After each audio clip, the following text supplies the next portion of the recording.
In your health watch, they say that you can never be too thin or too rich. Well, if you can't be rich, then at least perhaps you can be thin, but let's hope you're healthy.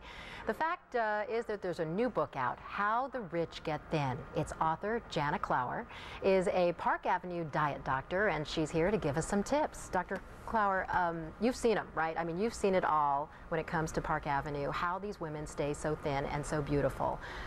But Tom Wolfe once wrote about these women, and he described them as social x-rays in his book, Bonfire the Vanity. So how thin is thin enough? Well, I think that's a very interesting point that you make. I think too thin is never good. You do not want to be unhealthily thin. You want to be thin in a healthy way. It is all about health.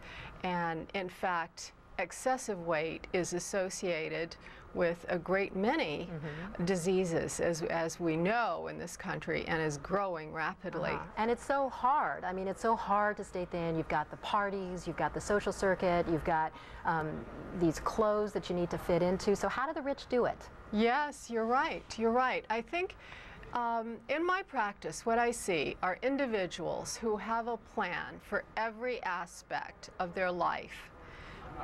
But like many of us, they struggle with their weight.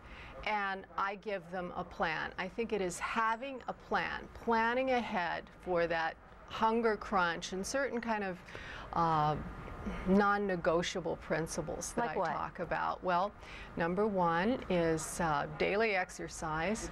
Ooh, that's the hardest one. Like a lot of like with a personal trainer kind of exercise, or can you just take a walk? No, you do not have to have a personal trainer. This isn't just a diet for the rich. Yes, you can take a walk. Yes, you should. You should walk with purpose.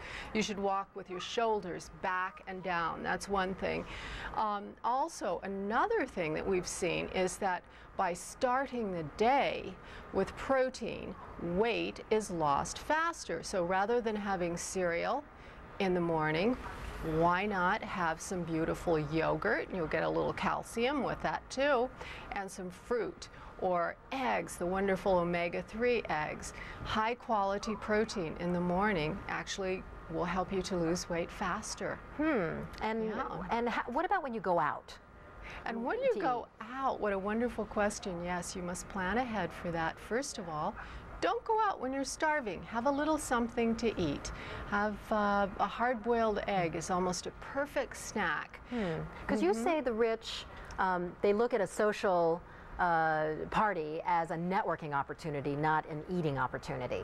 They do. Often they do. I think a lot of people who are kind of success-oriented are driven in that aspect that every social occasion has a function. They are sure to target the people that they want to talk with, to accomplish a donation to a charity, or to make a business project succeed, and that's social networking. So it may look like they're partying, but often that's business too. So it sounds like eat with purpose. I mean, get the protein early, and you mentioned calcium. Does calcium have some beneficial effect, like either making you less hungry or doing something to your system to burn calories more? Because I hear a lot about calcium now with weight loss. Beautiful question. It absolutely does. In 1982, Dr. David McLaren showed us that actually calcium can help individuals control their blood pressure. It also is associated, dairy products specifically, it is also associated with a reduced risk for colon cancer. And now, new studies out of the University of Tennessee have shown that dairy products help us to lose weight faster, and they target that very harmful fat around the middle. Dr. Klauer? All right, we got a new plan for the new year. Sounds like a lot of yogurt is going to be involved. Thanks so much, Dr. Klauer. Well, great. Jana Great, Klauer. Carol. All right, look forward to reading more on the book. Thank you. All right.